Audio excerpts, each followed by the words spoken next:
Ladies and gentlemen, welcome to Tax the Rich Chat. Anand's fired up today. We're going to let Anand loose today, and we're going to, the gloves are off. He can do whatever he wants because he's pissed. He's pissed.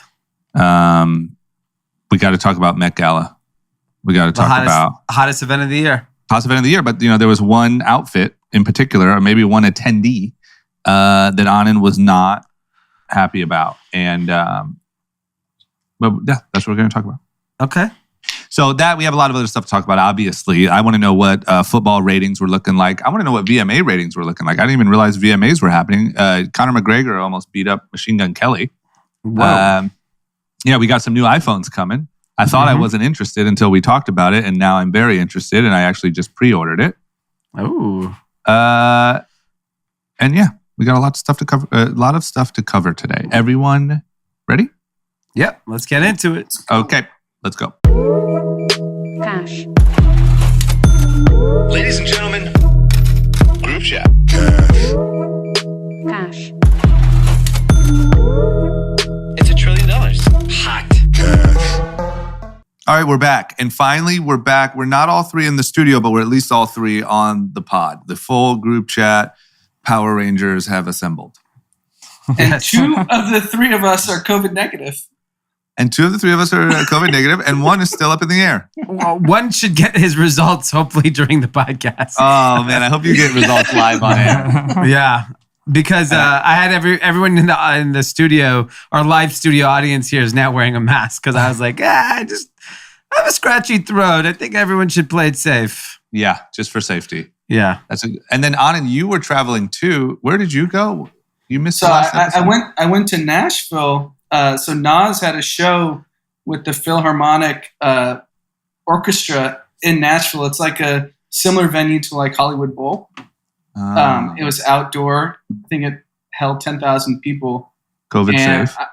COVID safe. I went with Anthony and didn't get to do anything really here for my birthday. So I was like, fuck it. Let's go to Nashville for a night. Why not? And I must say, very impressed with the folks from Nashville, Tennessee.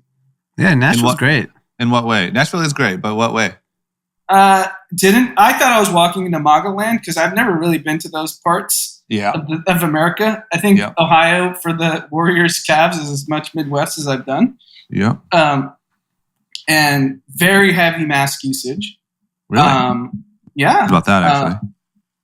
And yeah, it seemed like you weren't you hear all these stories. If you walk around in Florida, you wear a mask, you get yelled and screamed at. I did not feel that at all in Nashville. And so I feel like Nashville is pretty liberal, but I feel like any city, it's almost like, when you used to go to a city and you'd be like, oh, like Long Beach is beautiful. And people would be like, yeah, but you just don't go to the bad parts. I feel like just the quote unquote bad parts have sort of shifted in the sense of you can go to a place like Nashville and be like, no, it's totally it seems like almost like LA. And you're like, yeah, but don't go to the bad part. Like there are definitely the outskirts of Nashville that are very MAGA and probably would have screamed at you for wearing a mask. But very nice folks from what I experienced. I was very impressed with my trip. I love Nashville. Big fan. Yeah, I think if I wasn't if my work wasn't so intertwined with LA, entertainment industry and stuff like that, Nashville is one of those cities I could see that I could live in another life. Yeah, you know what I'm saying? I could see that, yeah. Yeah, Nashville's great. It's cool, yeah. I feel like if you're a cool young person and you don't need to be in LA, Nashville's a good option. No, because I was expecting, because Clay Travis, who is the face of MAGA now, he's based in Nashville. And if you go on his Twitter feed, what I thought I was walking into versus what I experienced was very different. Yeah. Find people on both sides. Find people on all sides of Nashville. Yep. Okay, let's talk about football. We talked about football a little bit when you were gone on it, and Dee was about as excited as it gets, and we were talking about, Amazon potentially taking some of the rights and just everything football. But now here we are a week later from football kickoff, and we're starting to get some ratings feedback. We always love to talk about ratings and what really happened. So where are we at? What are the numbers? I know everyone's peak excited. What are the numbers saying?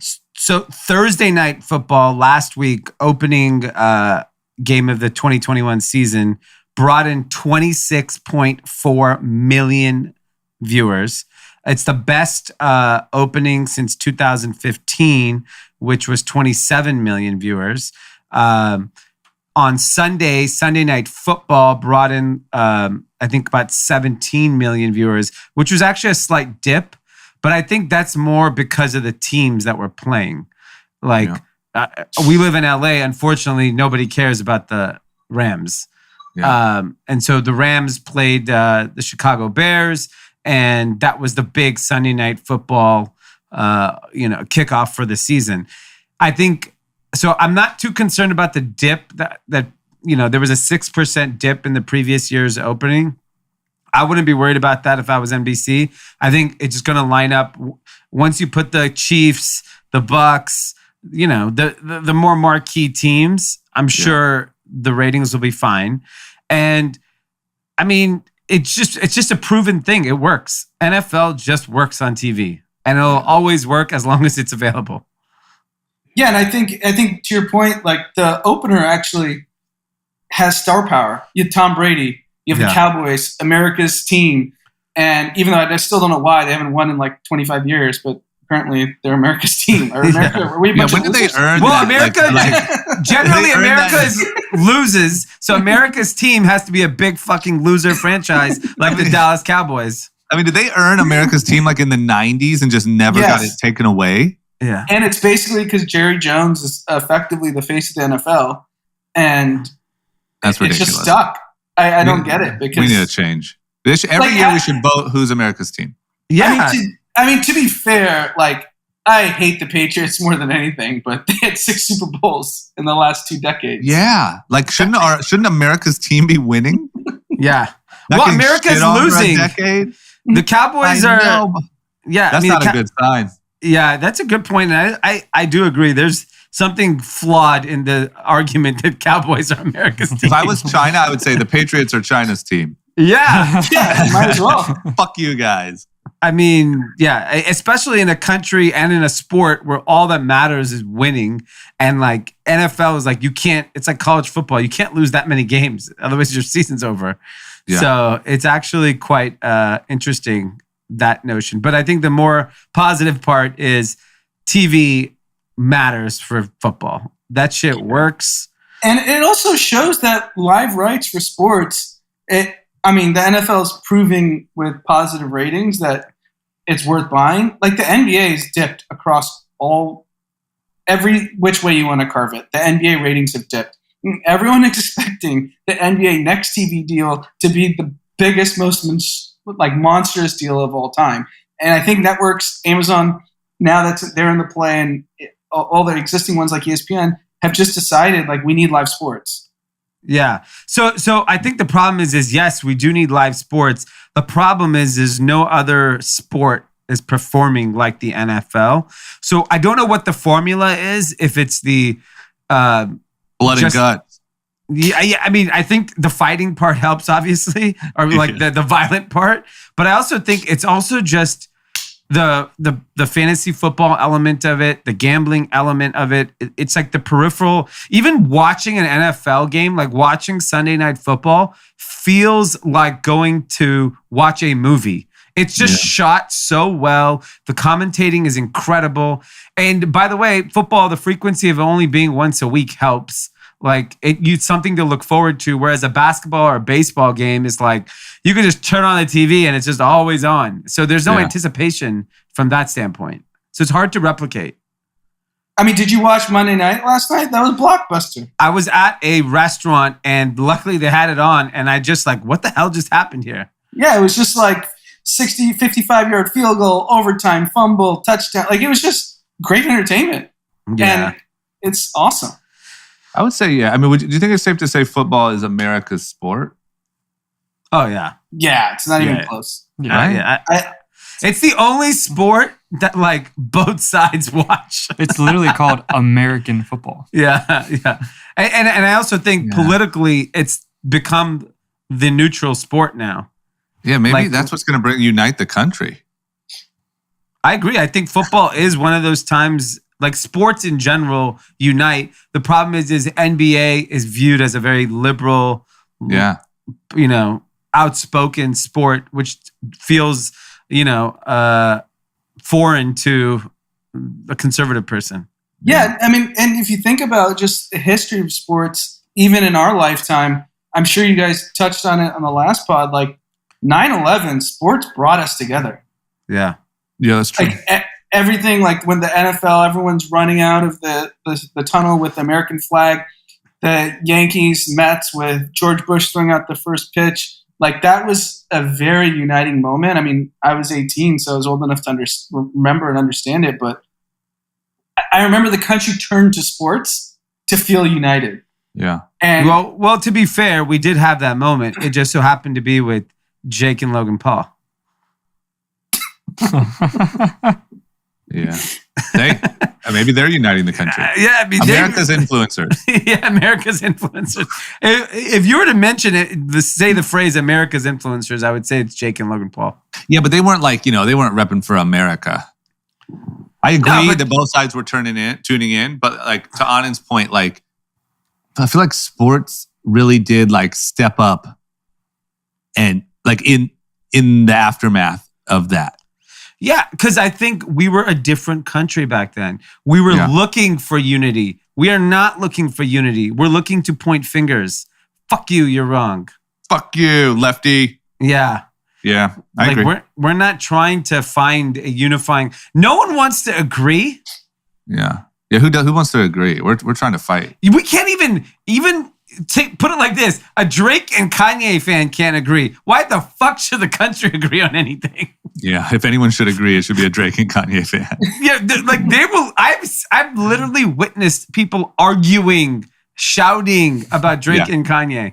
I'm like, there's no chance we're getting unified over fucking anything. Yeah, you're right. I know you talked about your New York trip on the last pod, but did you hear like Kanye Drake buzz in New York? Is that what you're referencing? No, I wasn't even. No, I mean, I'm just talking about the idea of like, you would think something like music, which brings, I mean, you listen to music because it makes you happy. Yeah. But even that, we can't have a common kind of, you can't say, I love Drake. Oh, and I love Kanye West. No. Go to you hell. have to pick a side. You got to pick a side. I picked mine. Yeah. You did. You picked right. And I think that's just, there's no way we're going to have a unifying moment if we can't agree on Drake and Kanye. Yeah, I agree. Okay. Well, I do think that's a good point. Like at that time, we were literally looking to be united. And right now, people are looking to fight. Like we haven't got to that point, if it ever is going to come, of like exhaustion where everyone's like, all right, fuck it. You know how like when a lot of times when two people fist fight, they kind of get up, dap each other up. There's kind of this moment, at least with friends, right? You might fight each other, but then you're like, you're more bonded afterwards. I feel like we're not to that point yet. Like we're still just in it for the love of the fight. And no one's really even looking. No one's exhausted. No one's looking to try to unite. They're looking to start a fight every day. Exactly. I honestly only believe we will be united as a country, as a world, if aliens come. I don't know if that would do it. Why? Because there'll be some weirdos be like, I fuck with the aliens. They're They'd be gonna like, wipe why'd you us out. call that alien a he? You don't know how he identifies. And then be like, fuck you, kill the aliens. And they're like, why are we killing everything? Yeah. But if you want to just rewind 20 years, what's changed? It's only social media, right? So social media is the worst thing to ever happen to our country. I kind of agree. I really do think if we ever get a chance to look back in hindsight, I think that will be a conclusion that we draw. Yeah, because we can all agree the only unifying moment in our lifetime that we can clearly remember is 9/11. Yep. And post that, there's no chance anyone's been unified for anything. No, because if you think about the financial crisis, it's like, why are we bailing out the banks? Fuck the banks. Fuck Wall Street. Yeah. Like we lost our homes. Like everyone was mad. And that was before social media really even took off. Can you imagine if the financial crisis happened now? All social media did was tribalize all of us. Like everyone picks their tribe and you scream from the mountaintop. and you're like, okay, this is what I believe. Well, the one thing that is unifying is that as a collective country, we've decided basically to stop watching the MTV VMAs. Because that... You're right. You're right. So we are unified. Yeah, you're right. This is the best. This is since 9/11. This is the most unified we've been on a topic. Basically, nobody watched the fucking VMAs. 0.9 was the rating. You have to be kidding. A decent TikToker gets more views. So... I'm not kidding. I don't know the updated numbers, but I think like a new episode of Ridiculousness blows that out of the water. Wait, hold on. Hey, Jason, you guy. Yeah. Didn't you beat 0.9? 0.9 is 900,000 in your debut video. Oh yeah, no, I 3x 0.9 on my one TikTok on the way to work. Jason's bigger than the VMAs. Yeah, I mean, group chat's bigger than the VMAs is what it comes down to. So they in the 18 to 49-year-old demo, which I guess is the most important demographic, they said it got a 0.9. So last year's VMA across pre-show, post-show, encore, actual award show, they said they got 6.7 million viewers. I think that's a bullshit number, but let's just give them that. So This is just for the actual award show. They're saying a 0.9 for that demographic. They're saying they got 38 million interactions on social media, and MTV is saying it's a hit and that they had so much buzz. But, I mean, 38 million? That's nothing. I wonder what Revolve at New York Fashion Week. I would love to see, by the numbers, Revolve activation at New York Fashion Week MTV VMAs, including budget. Yes. I mean, 900,000 live viewers. Because you can't use the argument that people don't watch TV. 26 million people watch Brady beat America's losers team. Yeah, I was one of them. Yeah. I mean, look, I didn't even realize I literally just saw posts. Like I saw Conor McGregor tried to beat up MGK, and I was like, oh shit, the VMAs are tonight.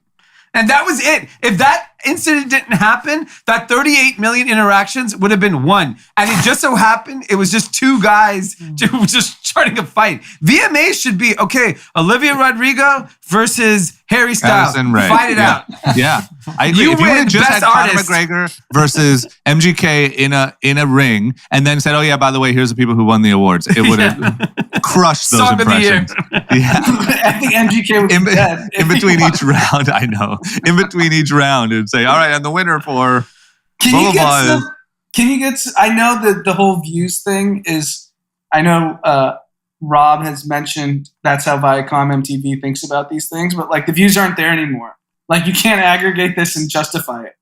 Yeah. How much money did they spend on the VMAs? Millions of dollars? For sure. Tens of millions? Yeah. I mean, yeah. Where was it? Was it Barclays? Where was it? Yeah, it was in Barclays Center. And then that thing is not cheap. Does talent get paid to show, or not paid? Do you have to pay for their accommodations? Yeah, I would assume. No one's coming for the big for free. Stars, for sure, yeah. Olivia Rodrigo ain't just pulling up. Hell no. I mean, they had Justin Bieber, right?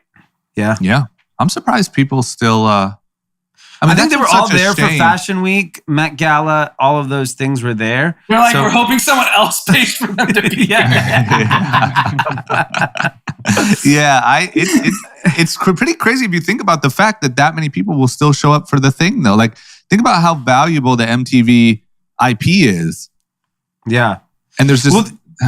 and to your point, MTV has this they still have the talent. They lost the audience, but they have the talent. Why not reformat it and create content that they actually want, the young people actually want to engage with? Because youth content consumption is at a record high. So the fact that you can't attract the right audience, that's on you. Yeah, I mean, if you think about it, just if you even take out, because female celebrities are generally always going to be bigger than male celebrities. Even on TikTok, because I like kind of anecdotally chart it just weekly, like the Noah Becks, Josh Richards, Bryce Wells, they are still putting up crazy numbers. Views, likes, comments. Yeah. Like, it's absolutely nuts. Yeah. Like, they're bigger they're reaching the youth, not MTV. Oh, yeah, for sure. For sure. It Yeah, just and then you take the women, their reach is Yeah, ridiculous. the women, forget that. I was like, that's already out of here. I was like, can the males actually consistently stay? Yeah. It's just crazy. It seems like, I don't want to say it seems easy, but it seems so doable to turn around MTV. Yeah, because like, you know what I mean? Like, it's pretty clear. Like, the path is pretty clear. Like, Kid Leroy should be the face of MTV. You know, like, it's just that. It's like where social media, the D'Amelios meets a little, music influence. It just seems like someone could really do that, but I don't know. Until then, rerun ridiculousness. They should just change it to ridiculousness. That should be the name of the network. And I think you have to minimize the way you give content to these people. Like, what do people watch on TikTok? Right now, it's the Future Drake song. You do like 2 little moves, and that's what people want to watch. Yeah. Well, we'll see. I mean, look, I obviously have a sweet spot for MTV, and it seems like something that could be turned around. It just seems like someone could come in and do it, but I don't know who. Yeah, we'll see. Okay. I have another question about people maybe not watching stuff, or maybe I'm reading something wrong, but I saw this article that Fox has bought TMZ. The deal is valued at less than $50 million. Am I missing something? That seems low. Yeah, it looks like, part of the deal is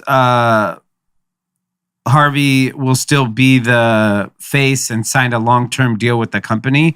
So I mean, I'm guessing what's happening is they paid some nominal amount for the asset, and then they incentivized Harvey Levin to make more money and continue running the operations. But 50 million, I don't know. I mean, 3 Stanford kids with a beta can get $50 million. What the fuck, TMZ? Like, what's going on? I mean, as you heard from Praying for X's, apparently if you mention the word space, you get 50 million. Yeah. I mean, if you just draw the TMZ for space. You literally say, we're going to report on all the alien gossip.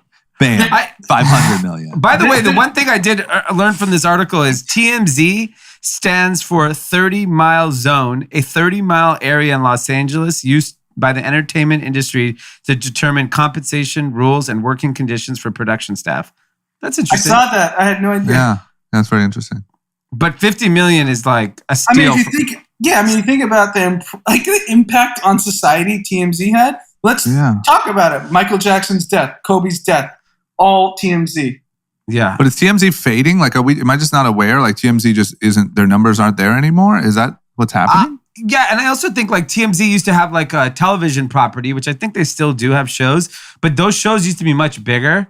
And I don't think TMZ's evolved in the social media era. Like, we're not going to TMZ's Instagram or TikTok to find out the news. We're still going to their website. So a young person is finding out information from like your favorite Twitter person or your favorite Instagram person. Like, they didn't evolve on those platforms. It's the same problem with MTV. Like, all it matters is having the eyeballs. These people were so obsessed with monetizing them on their platform, they didn't take advantage. MTV should have the biggest TikTok account, the biggest Instagram account, and TMZ should be the biggest breaking news platform on all of these platforms, but they're not, because they're so concerned of like, I got to collect every penny of advertising dollar on their site. And then what happens is you become irrelevant.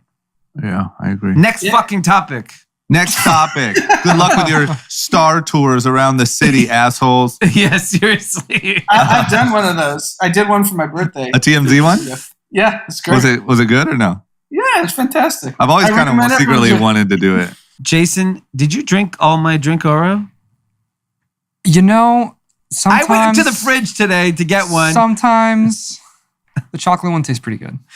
Man, I was starving today. I had a very early breakfast, so I was excited because I knew we had Oro sitting in our fridge. You see Jordan getting all red? That's because he's the Jordan one who drank them all.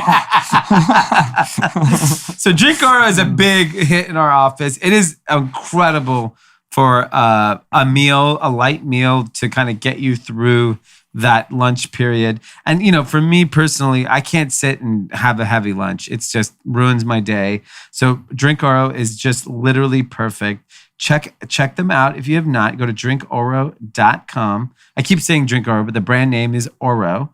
And we obviously have a great deal. It's plant-based. It tastes amazing.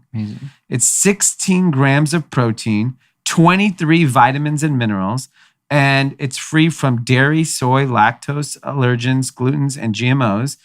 And of course, if you're a group chat listener, you head over to drinkoro.com, use the code GROUPCHAT20.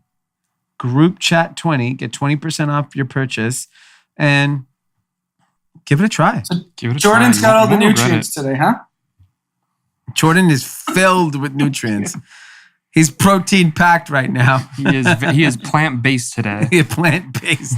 I mean, if I was invited to the Met Gala, I'd go very strict Oro diet and sail into tax the poor jacket. Yeah. All right, let's get back into it. Okay, what about, big news for Anand. Walmart is now accepting crypto payments. Woo! I love it. And that's also bullshit because everything is fake. Damn it. So what happened? That's a fake story?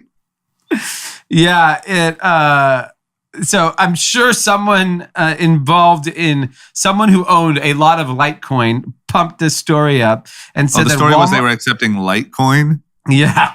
No, should have known. Should have known that was a lie. Yeah. So, and so obviously that rumor starts in the morning. Litecoin shoots up like fucking crazy during this time. Then Walmart quickly, like hours later, come out and say, hey, this is fake. We never announced this. And then Litecoin came back down to crashing earth. This is the one challenge with crypto is like misinformation goes really, really well with spiking crypto prices because the rumors in crypto are so much crazier than they are in public equities, which drive this stuff wild. So if you're capable of spreading the misinformation, you can take advantage of it. I just don't know how, especially like Litecoin. It's not like everyone has their eyes on Litecoin all day. Yeah, there's no way to really punish that, right? Not really. There aren't laws yet, but I mean, this is the problem with like people who've just come into crypto and they see like a fake press release like this. So just to give you a little backstory on Litecoin, Litecoin was created by this guy named Charles Lee, who was one of the first 10 employees of Coinbase. He started Litecoin after he left, got Litecoin on Coinbase's exchange. It went berserk. At the peak of the last crypto bull run, which was 2017, he sold $1 billion worth of his Litecoin to US dollars and said, I need to remove myself from the project so I can actually intellectually be honest about it. So he made $1 billion and the whole thing tanked. There's no one working on Litecoin. But like, this is the problem when people just come in and they see these articles like, oh, let's buy Litecoin. But like, you got to do your research. Yeah. Yeah, that's tough. And this guy's disappeared. He's literally nowhere to be. Like, he's kind of on Twitter a little bit, but like, this dude made $1 billion. The fuck does he care? Yeah. Okay. Well, sorry for the new Litecoin adopters. That's a rough way to start your adventure into crypto if that's what happened. And somebody made a shit ton of money. Oh, yeah. Someone cleaned up. Yeah. Okay. Next question. I think that I probably used to actually put it in my calendar when there was a new iPhone event. It was so exciting. And it was like everyone, I'm talking like end of the Steve Jobs era, and even beginning of the Tim Cook era. But like, it was so exciting. There was all these revolutionary new things. I couldn't wait to see the new thing and then sign up for early release and all that stuff. I didn't even realize, similar to the VMAs, there was an event today. They announced a new iPhone, but I looked over it and it looks like absolute cricket town. It looks like we got a slightly longer battery, maybe. Yeah, you get 2.5 hour increase in battery time. There's an iPhone 13, iPhone 13 mini. And they announced, some updates to the watch, some updates to the fitness app. I mean, the camera captures 50% more light and I mean, if you're a camera nerd, I guess there's some excitement that's happening there. But like very nominal kind of product improvements. The color, they have a gold phone. That's kind of cool. Like gold is hot. Yeah. But whatever, it doesn't matter. There were 2.5 trillion. Enough people will go buy it, and it's just going to keep printing money. Yeah, when does it catch up to them is, I guess, the question. Because never. We're all going to go buy the new iPhone. Yes. I already know I am. I know, you're right. I'm trying to look at this gold. Exactly. That's how easy it is to. Oh, it's all gold. Yeah. But right. yeah, I mean, like. I saw longer battery usage and I was sold. I was it's like a baby blue. Okay, I'm sold. I'm in. I think that it's like as long as their software and TV and all that, just those things keep getting better. I think you can just do like these minor upgrades and we're gonna buy it. Yeah, and look, they've always done this. Even in Steve Jobs' era, yeah, there were probably bigger leaps. But like you know, but at least they called it like an S. Like this should have been like the 12S. Nah, like 13. 13's it's an a new unlucky phone. number. They called it a new phone, and it's not a new phone. I feel like Steve Jobs did that a little bit better. There was like the S era, like the S drop, and then there was the new phone drop. And when it was a new number, it earned it. And when it was an S, it was like an upgraded old phone. Well, I'm sure they're going to have a ton of new, like, honestly, there's more innovation going on the iOS than there is on the hardware. And so iOS itself is just getting better and better. And I'm sure there'll be some mega updates on the iOS that will be available to all users. But it's around they're $2.5 trillion. Like, that's like they make shit in space. Yeah. Yeah, the gold's pretty hot too. I'm looking at it right now. Yeah, gold is going to be a must-have accessory. You can't be showing up to the Met Gala without a gold phone. Let's talk about the Met Gala, by the way. Yes. You know what? I want to talk about this first. Speaking of Met Gala, I mean, Met Gala is the place for, I mean, it is, in my opinion, correct me if you think I'm wrong, it is the epicenter, probably the biggest event of the year when it comes to fame and money. I would say to explain it better, I would say it's the epicenter of fashion, culture, and money. And progressive liberals who pretend that they're fighting for poor people. That's my point. That's what I was trying to get at. What I was trying to say. Okay, before we get to that, let's talk about let's just talk about the Met Gala itself. All right, Tim, the kid gloves are coming off. I know you're going to be editing this episode. The kid gloves are coming we're literally going from Apple event to like, all right, and that's it. Thank you for listening to Group Chat. You're going to edit the whole thing. If this part doesn't get in, I think I'm sorry. So I'll tell you this. The Met Gala is a very exciting event that happens every year in New York City. To raise money for the Costume Institute at the Met. And we've talked about, what that is in previous episodes. Yeah. And I think it's actually a really cool event. And I think it has so much star power. It's so much creativity. And it brings all these like kind of people that may not be hanging out together. Which, Jeff Bezos would come. They do a great job.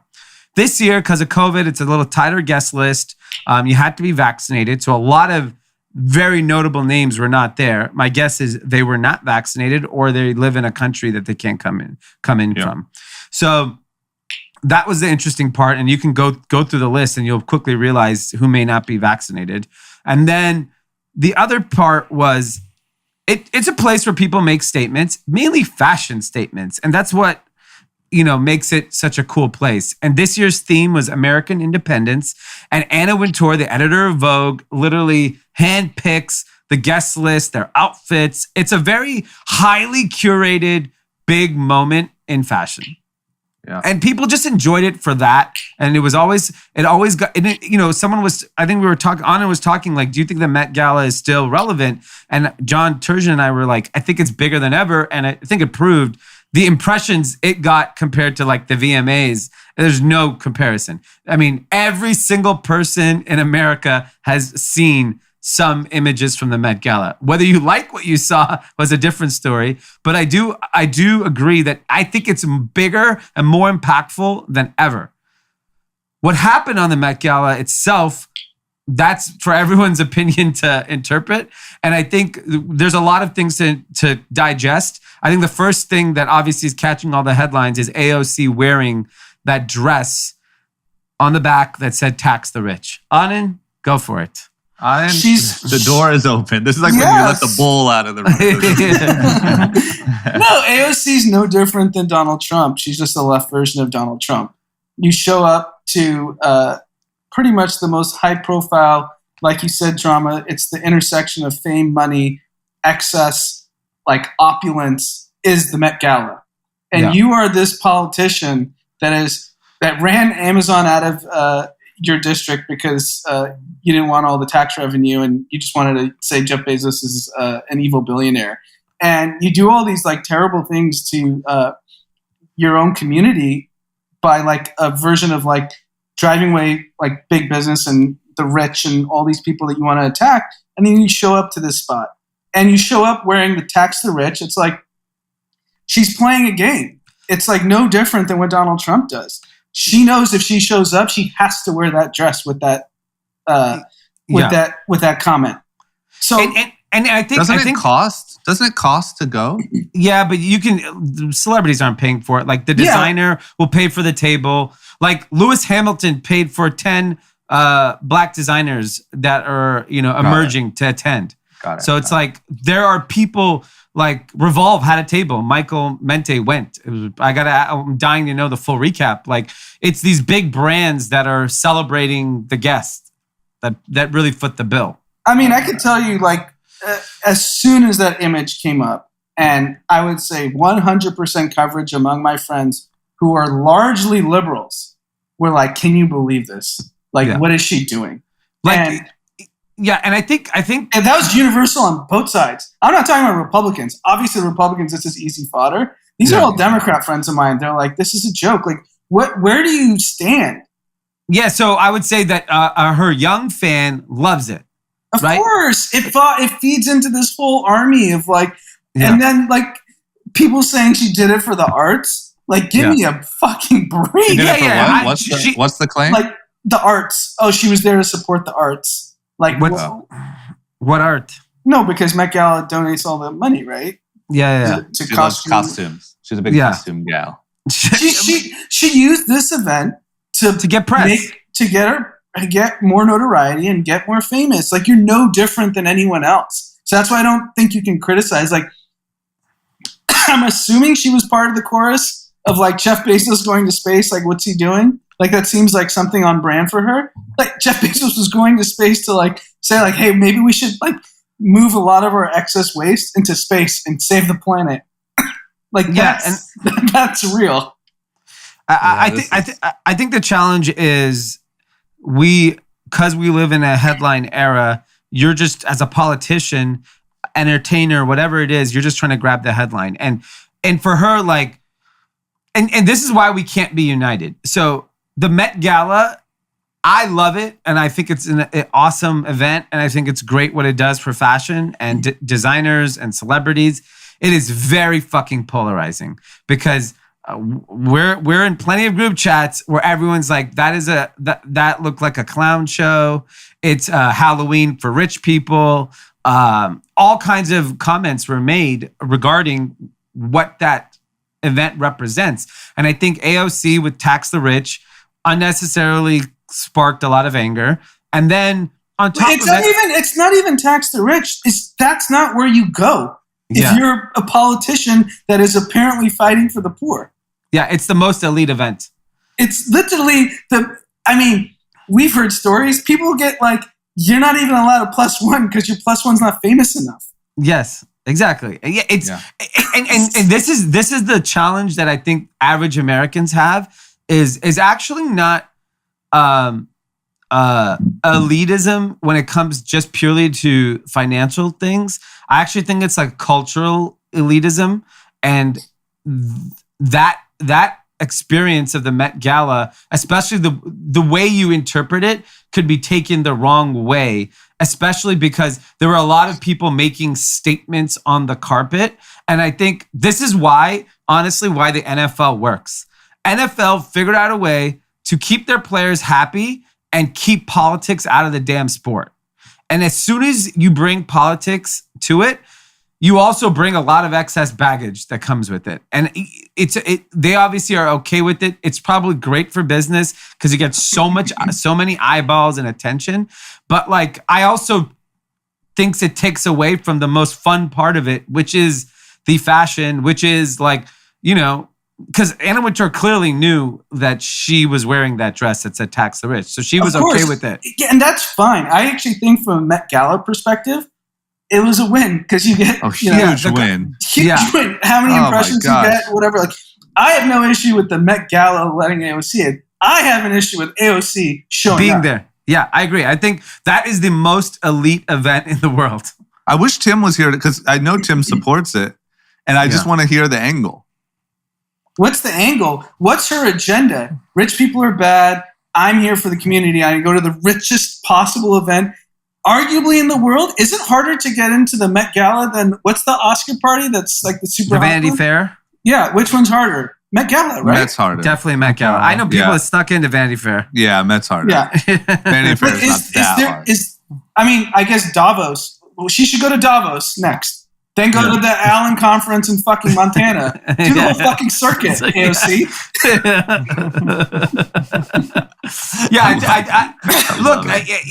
And I think, and you know what? The thing that pissed me off is obviously she was there. She stole the show. But like Amanda Gorman was there. No one talked about her. And she actually is like epitome of American dream. Yeah. That also she's a shill politician. Let's just accept her for who she is. Who is she a shill for? George Soros. I don't know anything about it. But isn't it insane? Like, I am a registered Democrat. I vote Democrat down the line, and she's lost. Like, everyone I know that's a Democrat. Yeah. Well, it shows how polarizing this. I think there's literally like 4 parties now. Yeah. I think there's like literally alt-right, right, far left. Yeah, because here's the other thing, and like no one wants to talk about this publicly because everyone is afraid to get canceled. But if you're a guy, you might have to start thinking about picking up a dress. Why we're dressed? Or you might get canceled for the guys. Oh yeah, everyone's wearing a dress. Oh, I didn't see that. Russell Westbrook wore a dress. Oh, I did see that. A lot of guys are wearing dresses now, and got it. In private conversations, with liberal friends of mine, they're like, what the fuck is going on? And no one wants to, like, we can't talk about that publicly. You can't have an opinion on that. No, right? No. That's, yeah. I think there's literally 4 parties at least. And frankly, I'm guessing a dress is pretty comfortable. It's better than wearing jeans. Definitely breathable. Yeah, it's breathable. Get a nice draft. Yeah. You know, it's very functional. Yeah, you can move your legs around. Yeah. I do need pockets. Dresses don't have pockets. So then I have to carry a handbag. Make some dresses with pockets. There you go. That's why you wear the first. You're right. Yeah, man. It's really interesting. And like how we started this whole episode off about everyone fighting, like it is now like left fighting left. And here's the challenge is like what I saw the Met Gala, what I took it as, which is like expression of creativity and like just like a fun, cool event that I want to follow, became like feeding for conservatives where they'll be like, look where the country is going. Do you want these people running your country? Oh, yeah. Yeah. That's literally what like, and I saw it because I have plenty of conservative friends. They're posting like, look where America is heading. This is where you're all going to be wearing dresses and dressing up like this. This is, and it's an extreme response to the answer, but that's how people feel. And you can't deny that. And now it's just more division. It's just going to drive people more crazy. I don't believe it's going to make someone accept people better. We just aren't that society. No.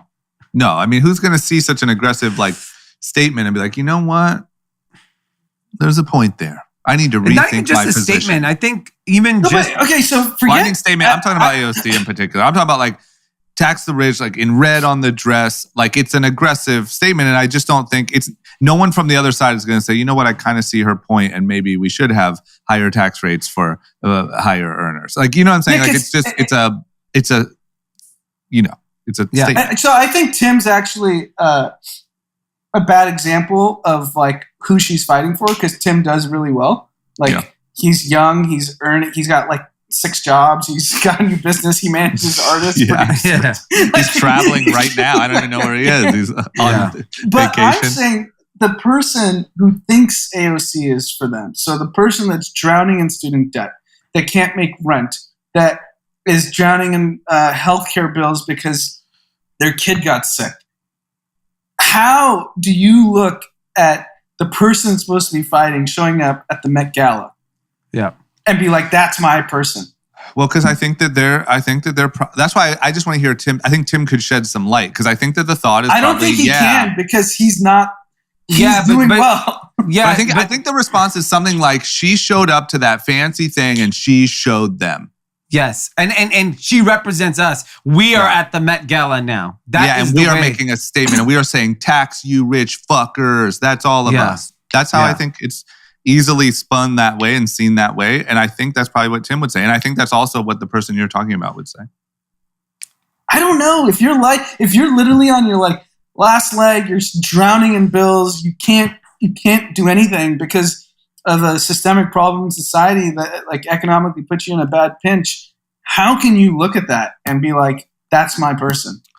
It's the same way that people could look at Donald Trump and all the stuff he said and be like, how can you think this guy's actually fighting for you? The forgotten factory worker. Like, how does anyone believe that? But millions of people did. I think it's all a show. It's all WWE wrestling. Yeah, it is. And that's, it was Super Bowl for that yesterday at Met Gala. I'm guessing it worked very, very well for the far left, the entire event.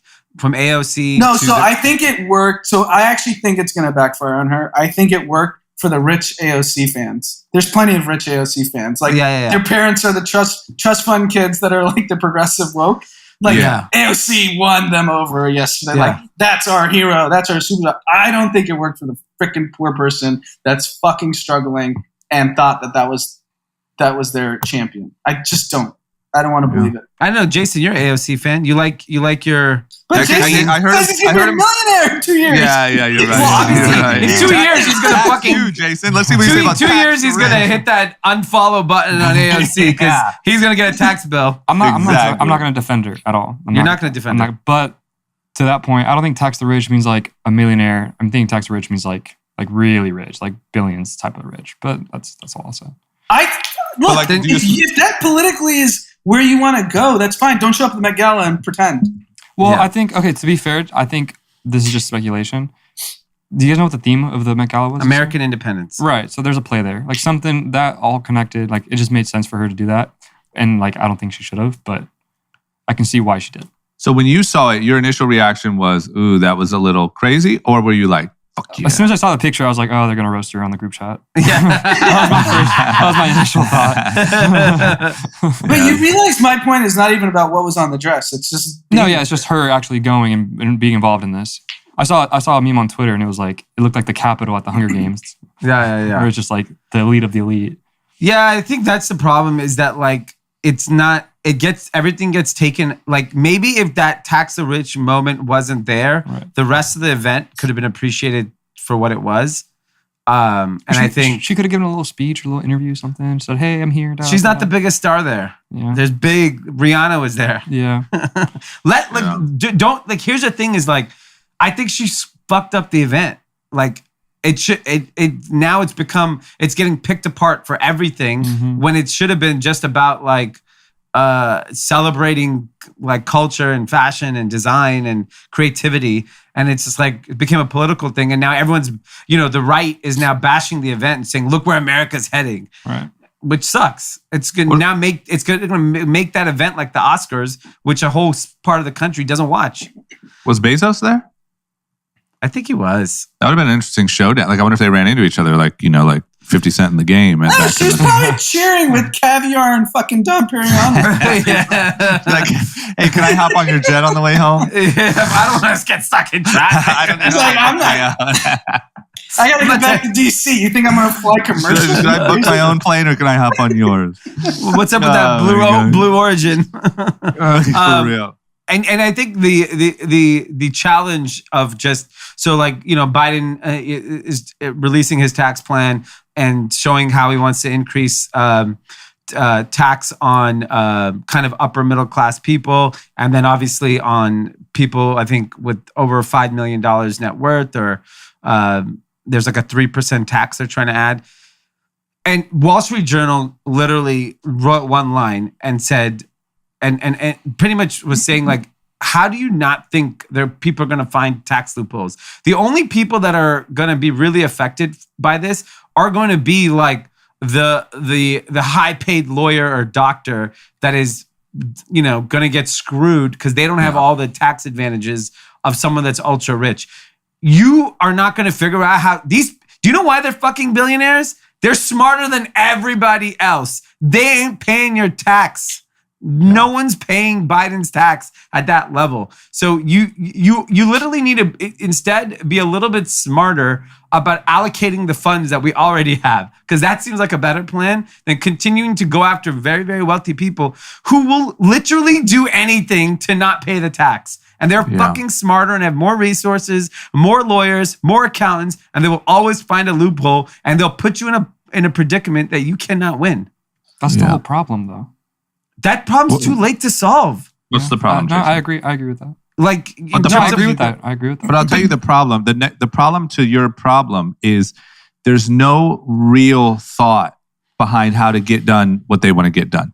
Yeah. So ultimately, like if you need more money for support of lower income or government initiatives or whatever, number one, if you looked at how the government spends money, it would blow your mind. Right. And number two, this just simply isn't the way to go about it. So instead of acting like it and saying tax the rich and, we hiked their tax rates, it's a lazy way to go about it because it doesn't actually accomplish the goal. The problem isn't the billionaires. The problem is the plan of how to get the money and then how to spend it. Yeah, I agree. And that's why ideologically I'm on that side, but that's why I said I'm going to be a millionaire. Yeah. You are AOC. You're literally like, tax the rich. And then you're like, I'm about to get rich and avoid these taxes. Yeah. That's why she resonates with these young people, because everyone wants to dip their toe at the Met Gala and then act like they give a fuck. That's America. You know, you want to be like, I want to go to Bootsy's on Tuesday night. That shit's hot. Exactly. That's an elitist, cultural elite event that happens. But you wear know what? your tax the rich dress and you're okay. Yeah, and then fight the power on a Sunday afternoon when you're feeling guilty about yourself and you're hungover. Jason, how much to go to Bootsy this weekend in a tax the rich dress? I'll do it for free. I'll do it for the content. Wow. I want a white dress that says tax the rich. And you show up in line at Bootsy. You'll get right in. I dare you to not let me in.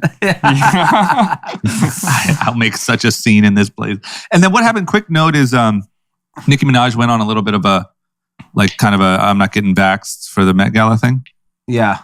And I mean, I think there was clearly a lot of very famous people missing from the event. And, if you're not vaccinated, you were not welcomed. And Give us a name. Let's predict. Who's some super A-listers that you think were not vaccinated that chose I'd have to see who Kanye. didn't go. Was he invited? Yeah. I mean, Gotta give me a break. Right? He is the Met Gala. Kim was there, right? She was wearing her full, mask. What's up with the mask thing? I mean, I feel like there was a meetup of like, we don't show our faces anymore. Well, the Kardashian West group. Yeah. Was Kanye there? There's like they're all masked up, so it's not clear if that was Kanye or not, but there was a man who was fully dressed in black next to Kim. People just don't really know if it's Kanye or not. Okay. Could have been a stand-in. That's Kanye's new hustle. He's like Marshmallow. He's just wear the mask. I can send anybody. Yeah, it can be everywhere. Yeah. Yeah, that's great. Okay, and then last but not least is today's recall day. Big recall. French Laundry Newsome is up for recall. So how does this play out? Like this is today. We vote for either yes, someone replaces him. Here's who it is. I think Larry Elder's the front runner, right? Yeah. Or no, let's stick with old Gavin. And then do we find out like tonight? I mean, they'll have exit poll data, and I'm sure they've counted the early ballots to give some sort of indication of where we're heading. Look, I mean, similar, basically we're all Democrats here. We probably voted for him in the last election. He has done a pretty terrible job as governor. And there are plenty of, if you want to read about him, go follow a number of people, a number of news sources kind of outlining the dysfunction around wildfires, homelessness, how much stimulus money was stolen. Like it's pretty obvious that he was incompetent. The challenge is the candidates that our choices are fucking atrocious. Yeah. Like I would be happy to vote for him to get recalled, but I can't because there's just nothing. Like Larry, I'm not voting for a radio host. Like I'm sorry, can't. It's just not happening. But why is that the ongoing theme of like no choice is good? Because like it's like literally voting has just become who's the least bad. Yes, and so that I think because it's not a desired position, right? Like being governor, like we said it. Why don't you incentivize the governor? You get homelessness up, poverty down, crime down. You get a surplus in the budget. You get $50 million. Yes, yeah, I love that. Treat him like a CEO or like CEO or an investor. Like that's how a fund works. Yeah, and that's why all the talent goes to finance and tech because you get to become rich. And if we're a capitalist society, you need to let people become rich. What's Gavin Newsom make? His salary's nothing. His salary's nothing, and he's rich. But like what? Yeah, Newsom's rich. Oh yeah, you're right. But like, what's his salary? He's looking under $200K, if I had to guess. No, it's more than that. No, the president makes $400. You think Gavin's making that?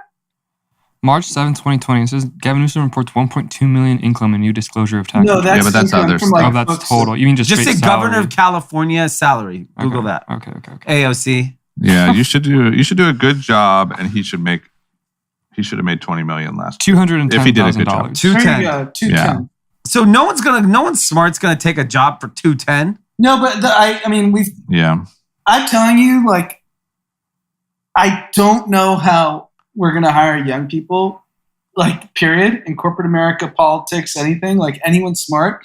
Like, the amount of money people are making in crypto. But that's not everybody. I know you think that's everybody. I think it's everyone. Dude, I went to my old cafe that was next to my old spot. This new waiter heard me talking about crypto, and he goes, hey, where do you stake your Ethereum? I'm getting 6% on Coinbase. I think it's everyone that's under like 25. It's not though. There's such a big group that's not. I'm talking waiters, bus I know, but you live in LA, man. Why don't you get out of your fucking bubble? I went to Nashville, man. Okay, you know what? You start talking about that shit in Nashville, they'll be like, yo, the Titans on our shut the fuck up. Steak? I like mine medium rare. Yeah, exactly. You're still in LA. You're talking to the waiter in LA.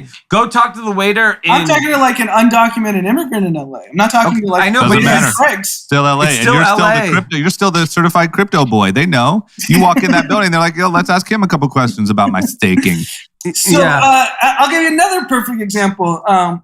You know the person I'm talking. We have a DMV person. Yeah. I had to go to the DMV, and he grilled me for 30 minutes on Bitcoin and Ethereum, Cardano, Dogecoin. You know exactly what I'm talking about, Drama, right? You guys know him from Fantasy Factory? Our friend, yeah. Yes. Yeah. Grilled me for 30 minutes on crypto. Yeah. He's a smart guy. But he's an LA guy. He's a hustler. Yep. He's an LA guy. Go find me someone in Glendale, Arizona. Yeah. They're not talking about crypto, nothing. They're like, yo, I got $2,500 under my mattress. Yeah, I mean, it's the same me? thing when you saw Donald Trump get elected. You're like, you couldn't believe it. You're in an echo chamber where people only talk to you about crypto because you're the crypto guy. Yeah, go to a Trump rally and ask who's got crypto. Yeah, they'll fucking smash you with a Bitcoin on your head. They'll take my smartphone and beat me to death. Like, take that. I just beat you with your own Coinbase or whatever. Yeah. I don't do drugs like Coinbase. Your cold wallet. Yeah. Cold I'll give storage. you a cold wallet. Okay, I'll knock you out cold. Like your Drama, wallet. the person I'm referencing, Yes. Wouldn't have been unimaginable 4 years ago for that person to be asking about crypto. Yep. But that person's still very different than like the people we're talking about. Okay. He's still an alien. If you told like somebody from another state or whatever, another out of our bubble, what that guy does, what his job is, the celebrities he deals with, he might as well be, you know. He might as well be Anna Wintour. Absolutely. Curating the DMV visits. You get invited. That's true. He is the Anna Wintour. He is the Anna Wintour of the DMV. You have to get on his list and he lets you in the spec. All right. As seen on social, what do you got? Yeah, this one's super close to home. One of our super close friends, Ryan Braun, friend of the pod, someone we grew up with in the Valley and Ground Hills High School, MLB legend, former Major League Baseball MVP. Don't even know how many All-Stars he's had, but he's had a ton. Golden Glove, you name it. Every award possible is retiring. He announced his retirement today. And just want to congratulate him on his 14-year career and all the accolades. And it's just has been a surreal experience over the last 14 years to see someone that you know so well to be on the biggest stage in sports. And, you know, typically as sports fans our whole life, these people feel like mythical figures. Like when you watch the NBA, MLB, NFL, to have someone that you know performing at that level, it was just such an honor and treat to root for him and see all these great things he's accomplished. So congratulations, Ryan. Yeah, congrats, Ryan. It's an incredible journey, and I think, you know, knowing him personally, he's just an incredible person, very smart, great family person, and it's exciting to see what he does next. He's like one of those people, like similar to, you know, a lot of these very successful athletes. Like, you know, they're going to be successful post-career because they're very driven and they're very like, you know, he's not a guy that's just going to sit around. Like, he's going to go do, you know, he's very entrepreneurial. So I'm sure he'll do amazing things post his baseball career. But so it's pretty exciting. Yeah, for sure. Excited for his next journey. Definitely. So my as seen on social is Intuit buying Mailchimp for $12 billion to focus on small business. So I see that, like, you know, the Intuit's making some big purchases. They bought Credit Karma, which I think was a great purchase. Incredible digital product, incredible customer experience. Mailchimp is making a play at kind of a utility that all their small business owners that use TurboTax probably utilize. So I get that piece. It is a huge price tag. It was started by someone that bootstrapped the entire business, Ben Chestnut. Congrats to him, because it's $12 billion is no joke. Yeah. And I don't know how much he owns, but I'm assuming he owns most of it. And the thing the only thing I don't love about it is it's a very big purchase for Intuit. They're $150 billion market cap. So this is nearly 10%. So it's a big, big bet that Mailchimp is important to their customers. The other part about it is where email is heading feels like a sleepy place. The inbox is crowded, very hard to get customer attention. If you look at open rates today versus open rates 5 years ago, I'm guessing it's gone down dramatically. Email is still an incredible marketing tool. It's just not as effective as it used to be. And there are so many emerging ways to reach the consumer. So like take SMS, take the company Attentive. Yep. They're worth $8 billion and they just got started. Right. And so you could tell the big money is on SMS or different forms of communication like Slack, Discord, WhatsApp, iMessage. That's where I think it's going to move to how you communicate with your customer, because email has become like your mailbox. It's filled with junk. There's a very famous Seinfeld episode where Kramer wanted to boycott the mail because he's like, what is it? It's an army of men and women delivering Pottery Barn catalogs. And today you wake up in the morning, like you were just saying, you're filled with junk. Yeah, your first 50 emails are nonsense. It's a combination of spam, random newsletters you forgot you even signed up for. And you can't feasibly every morning click and say unsubscribe. You just stop looking at email and you start missing it. I would say anything important business-wise, unless it's like you need to sign a document, is done via text message or WhatsApp or a phone call. Yeah. I think, I'm sure Intuit will milk Mailchimp. For $12 billion, I'd go buy something a little more cutting edge. Yes, I agree. Great. So let's move on to shout outs. I definitely have one shout out, and it's from our Alabama posse. We're building a big crew down in Alabama. It's from Abby Johnston to her cousin Caroline. It's her birthday, September 14th. And she just had a baby girl named Charlotte. Wow. So happy birthday. Congrats on your new baby. Her baby was born on September 10th. Actually, our cousin was born then. Mm-hmm. So welcome to the Virgo family, Charlotte. And she wanted to wish you a big, warm, happy birthday. And I'm sure you'll get some rest. It just won't be in the near future because we know newborns are a handful. Yep. So happy birthday. Happy birthday. You guys have any shout outs? I don't have any shout outs. All right. Well, that's all we have. And we will see you back here on Thursday. And if you haven't joined our Discord group, check out our social media on Instagram. We're posting it. It is very active. A lot of interesting conversations are happening there. It's also very interesting how many people are very well versed in crypto and NFT already in the group. So there's a lot to learn from the people in the group. So go check it out if you have not joined. Bye. Peace.